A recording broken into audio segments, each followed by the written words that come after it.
Hello everyone, welcome back to our channel Sarkari Taiyari. जैसे कि आप लोगों को पता होगा कि असिस्टेंट इंजीनियर की जो वैकेंसी है वो आ गई है अलग अलग डिपार्टमेंट में। और जब से असिस्टेंट इंजीनियर की वैकेंसी आई है तो हम लोगों के पास दुनिया भर की क्वेरीज ही बात की आ रही है कि एक्सपीरियंस के रिगार्डिंग।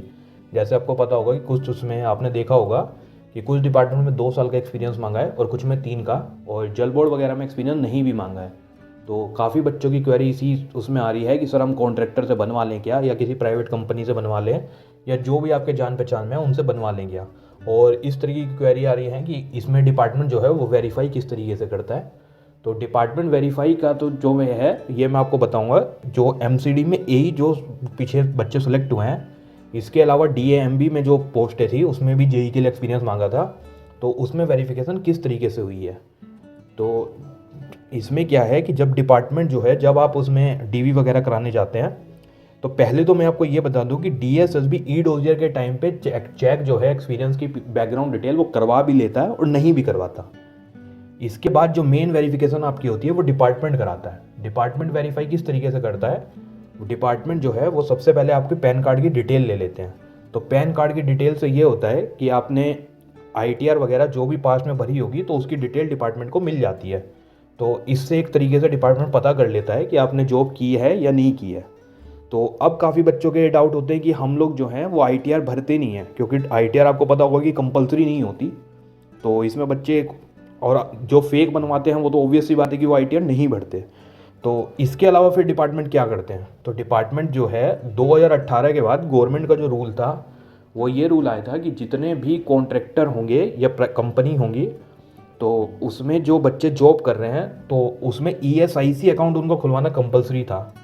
तो ईएसआईसी के थ्रू भी डिपार्टमेंट वेरीफाई करता है। अब इसमें ऐसे भी बच्चे होते हैं जिसमें क्या है कि ईएसआईसी कॉन्ट्रैक्टर वगैरह नहीं देते, तो ये भी एक चीज़ होती है। लेकिन ये होता है कि रूल होना और रूल को मानना दोनों में अंतर होता है। रूल ये है कि कॉन्ट्रैक्टर को जो है वो आपका ईएसआईसी अकाउंट वगैरह खुलवाना कंपलसरी होता है।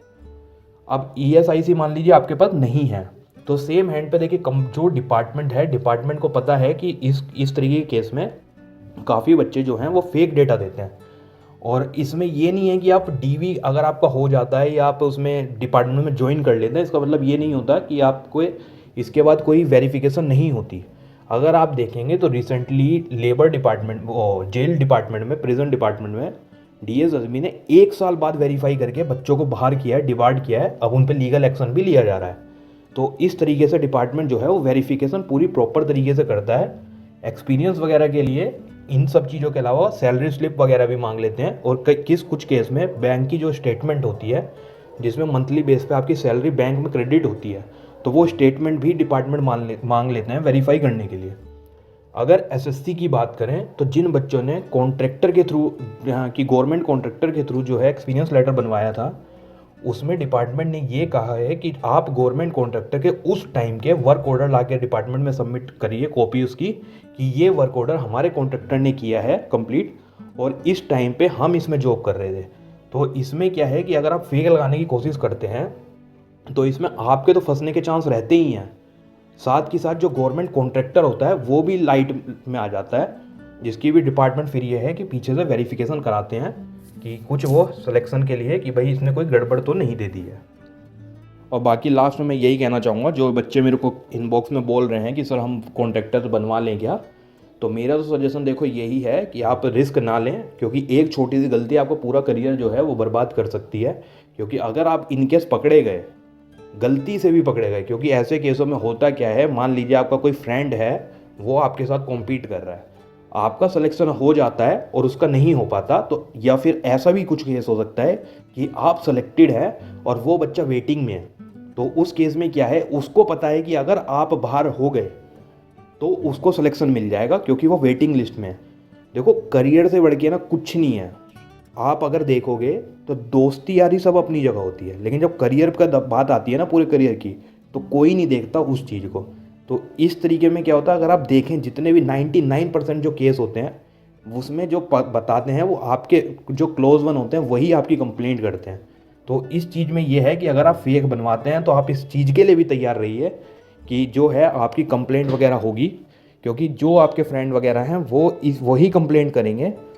और इसमें आपके ये है कि पूरा का पूरा देखिए करियर जो है वो दाव पे आपका लग जाएगा। तो इस चीज़ को आप अवॉइड करिए ईमानदारी से। जिस जिस डिपार्टमेंट में आप एलिजिबल हैं, जैसे जल बोर्ड है, जल बोर्ड में आप एलिजिबल है क्योंकि उसमें कोई एक्सपीरियंस नहीं मांगा गया है, तो उसके लिए पूरा एफर्ट डालिए। इसके अलावा और भी वैकेंसी है, जेई की वैकेंसी है, तो उसके लिए आप पूरा एफर्ट डालिए। फेक सर्टिफिकेट वगैरह अगर आप बनवाते हैं तो उसमें फिर आप ये ध्यान रखिए कि आपका पूरा करियर जो है वो रिस्क पे है। बाकी ये है कि आपकी मर्जी है जो आपको करना है। बाकी आपका कोई भी क्वेरी हो तो वो आप कमेंट सेक्शन में पूछ सकते हैं। और जो भी होगा उसको हम फिर अगली वीडियो में हम देखेंगे। Thank you.